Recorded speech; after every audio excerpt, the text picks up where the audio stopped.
त्रेता युग में एक बार बारिश के अभाव से अकाल पड़ा। तब कौशिक मुनि परिवार के लालन पालन के लिए अपना गृहस्थान छोड़कर अन्यत्र जाने के लिए अपनी पत्नी और पुत्रों के साथ चल दिए। फिर भी परिवार का भरण पोषण कठिन होने पर दुखी होकर उन्होंने अपने एक पुत्र को बीच राह में ही छोड़ दिया। वह बालक भूख प्यास से रोने लगा। तभी उसने कुछ ही दूरी पर एक पीपल का वृक्ष और जल का कुंड देखा। उसने भूख शांत करने के लिए पीपल के पत्तों को खाया और कुंड का जल पीकर अपनी प्यास बुझाई। वह बालक प्रतिदिन इसी तरह पत्ते और पानी पीकर और तपस्या कर समय गुजारने लगा। तभी एक दिन वहां देवर्षि नारद पहुंचे। बालक ने उनको नमन किया। नारद मुनि विपरीत दशा में बालक की विनम्रता देखकर खुश हुए। उन्होंने तुरंत बालक का यथोचित संस्कार कर वेदों की शिक्षा दी। उन्होंने उसे ओम नमो भगवते वासुदेवाय की मंत्र दीक्षा भी दी। वह बालक नित्य भगवान विष्णु के मंत्र का जप कर तप करने लगा।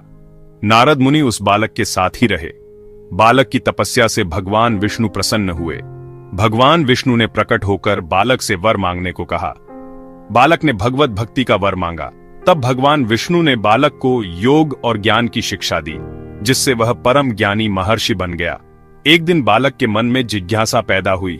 उसने नारद मुनि से पूछा कि इतनी छोटी उम्र में ही क्यों मेरे माता पिता से अलग हो गया? क्यों मुझे इतनी पीड़ा भोगना पड़ रही है? आपने मुझे संस्कारित कर ब्राह्मण बनाया है, अतः मेरी पीड़ा का कारण भी बताएं। नारद मुनि ने बालक से कहा, तुमने पीपल के पत्तों को खाकर घोर तप किया है, इसलिए आज से तुम्हारा नाम पिप्पलाद रखता हूं।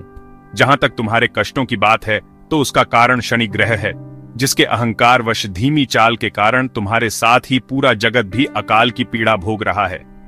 यह सुनकर बालक बहुत क्रोधित हो गया। उसने आवेशित होकर जैसे ही आकाश में विचरण कर रहे शनि को देखा, तब शनि ग्रह बालक पिप्पलाद के तेजोबल से जमीन पर एक पर्वत पर आ गिरा, जिससे वह अपंग हो गया। शनि की ऐसी दुर्दशा देखकर नारद मुनि खुश हो गए। उन्होंने सभी देवी देवताओं को यह दृश्य देखने के लिए बुलाया। तब वहां पर ब्रह्मदेव सहित अन्य देवों ने आकर बालक पिप्पलाद के आवेश को शांत कर कहा कि नारद मुनि द्वारा रखा गया तुम्हारा नाम श्रेष्ठ है और आज से तुम पूरे जगत में इसी नाम से प्रसिद्ध होगे। जो भी व्यक्ति शनिवार के दिन पिप्पलाद नाम का ध्यान कर पूरी श्रद्धा और भावना से पूजा करेगा, उसको शनि ग्रह के कष्टों से छुटकारा मिलेगा और उसको संतान सुख भी प्राप्त होंगे। ब्रह्मदेव ने साथ ही पिप्पलाद मुनि को शनि ग्रह की शांति के लिए उनकी पूजा और व्रत का विधान बताकर कहा कि तुम धराशायी हुए शनि को अपने स्थान पर प्रतिष्ठित कर दो, क्योंकि वह निर्दोष हैं।